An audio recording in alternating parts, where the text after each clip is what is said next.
I earned my Britishness when I got cut off at a roundabout and blurted out, "Oi! F***ing..." What is it? It's a C word. Oh. I never said the C word. We can't say before. that. Americans No, we don't say the C word. If we say the C word, we immediately self-destruct.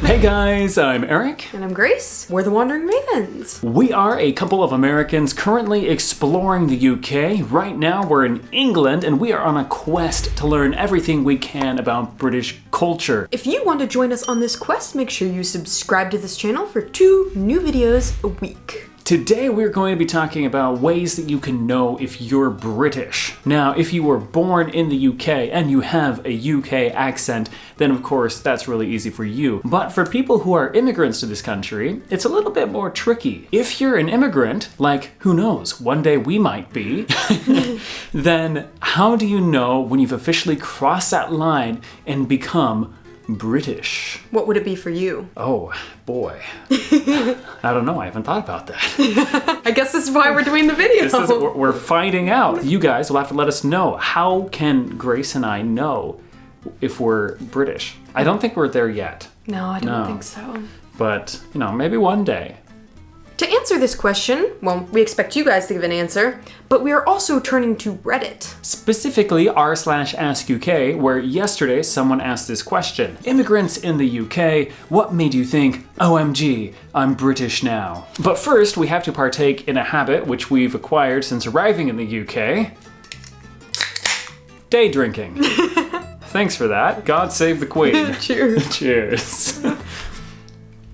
Top voted comment. My American fiance loves chips with curry sauce. I thought that was a good sign. A couple of weeks ago, she got lunch from Tesco's. She came home after work excited to tell me about this brilliant thing called a meal deal. Also, she recently returned home incensed because someone talked to her on the tube. She's fitting in well. Yeah, I think this person's fiance is definitely acclimating. Since coming to the UK, I feel like we do that semi-frequently. Yeah. Going to Tesco's or Marks and Spencer's. Wait, what's it called? Marks and Sparks? Marks and Sparks. Marks and Sparks, getting the meal deal. According to my British wife, I'm Canadian, I earned my Britishness when I got cut off at a roundabout and blurted out, "Oi! F***ing..." What was it? It's a C word. Oh. I never said the C word. We can't say before. that. Americans No, we don't can't. say the C word. Americans don't say the C word. If we say the C word, we immediately self-destruct. My American husband started saying he was just popping places quite quickly after being here. And sometimes he'll say he's going to ring someone, which is distinctly different from gotta make a call.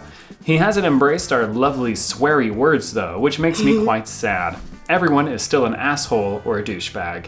Again, we can't say the C word. It's like in our DNA. It's physically impossible. She wouldn't want to see that happen to her husband. No. It's like self-destruct. The head, cranberry, jam all over the walls. Nasty. But yeah, this is something that we've experienced since getting immersed in British culture, is saying popping and also ringing people. Yeah, I always say I'll give you, or give me a ring when you're ready. I'll give you a ring. Saying that we'll pop down to the shop. That is a sentence which never came out of my mouth before coming to the UK. Yeah, you guys let us know if this interests you. Maybe we should make a video about all of the phrases that we say now, which we never said before coming to the UK. There'd be a lot. There's a lot of them. My Swedish partner now says mate all the time at the end of sentences. Not sure if I'm happy they are adjusting well or worried, LOL. Yeah, that's one I don't think I can say genuinely. I've done it once. We were at a Eurospar in Northern Ireland, and I said, "Thanks, mate," when I was walking out of the shop, but it felt very forced, especially in my accent. It sounds almost like trying too hard. Passive aggressive. That's what I think. Yeah? Yeah. Yeah, because we don't use mate in America, at least not in Seattle. We'd say, "Thanks, man." Do you guys say man in the UK? I like mate better. People say bro a lot. Thanks, bro. Thanks, bro. I've never been a bro. I've never said bro. That's good. But it's a certain type of person that says bro. You would lose like a certain amount of points if you said bro, in my opinion. Eric's here. He says bro. What about it? Eric says mate. Mate, Eric's like. Okay, all right. If you can learn to say it right. Yeah, mate. Mate. Oi, mate. How was that? It was good. You smiled. I think you liked it. My Kiwi boyfriend always calls me a plonker. I think he's made it. I think your boyfriend is Del Boy. Rodney, you plonker! Right? Oh, Is yeah, he always does say that. Yeah, that's how we learned the word plonker, watching Only Fools and Horses. We actually learned a lot of words while watching Only Fools and Horses. I think we would watch it here, and then we have Urban Dictionary open here, looking up, what does that mean?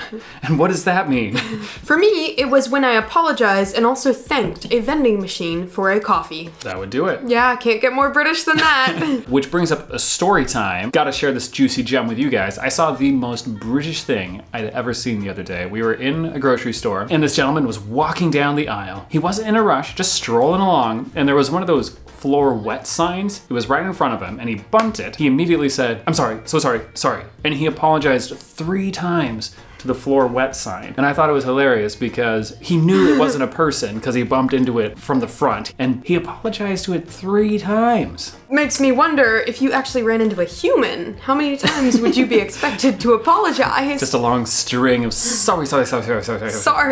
Sorry. Now, speaking of British habits, something we'd read in a book called Watching the English, which a lot of you recommended that we read, was that British people, especially in London, have a habit of thanking the bus driver when they get off the bus, even if it's at the back exit where the bus driver can't hear them. And I did put this to the test. We've ridden a couple of buses since arriving here in London, and I've got to tell you, standing near the back of the bus, right by the exit, I have yet to hear a single person say thank you or cheers or any expression of gratitude as they're getting off the bus. I heard one person say it. Oh, really? It was you. Oh. It was. It was? Yeah. It was literally you. I was surprised. I was like, what? I didn't want to upset anyone. Yeah, he wanted to blend in with the local culture. Exactly. Except not, because no one did it. No one thanked the bus driver. I was so shocked. So if you thank the bus driver when you hop off the bus, where do you live? Because it's not London. For my American wife, it was probably when she stole a pint glass from a pub. She was intrigued how accepted this form of theft is, and had never done anything illegal before, and has never felt such a rush. Or more British. Is that a thing? Stealing glasses? And if so, do you go back to the same pub like 4 times so that you can have a complete set?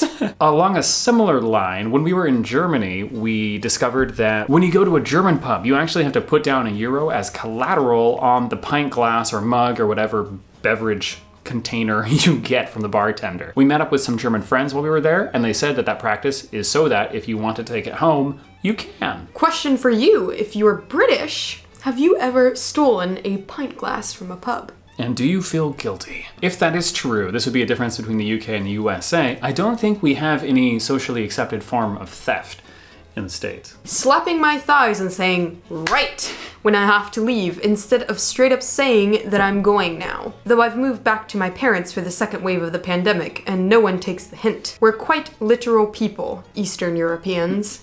That is something we've picked up. Mm-hmm. Well, you picked it up. I can't manage it. I've done it with Brits. So if we're meeting British people, I'll do right, because I know it's a cue that, we're off.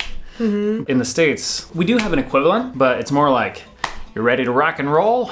Right? Yeah, I guess so. It's dad speak. I've always wondered if, because right is such a talked about thing, like this right is so talked about, I've always wondered, does that mean that it is kind of rude? If it's the euphemism for letting people know that it's time for you to go, isn't it just as blunt as saying, well, time to go? Yeah, if everyone knows right means I've got to go, then you may as well say, I've got to go. That's what I feel like. I mean, I'd take it the same way. I can't stand the idea of living in a flat without a garden anymore. Am I British or just a posh imbecile? Both? Which question? How do you say imbecile? Do you say imbecile or imbecile? Imbecile.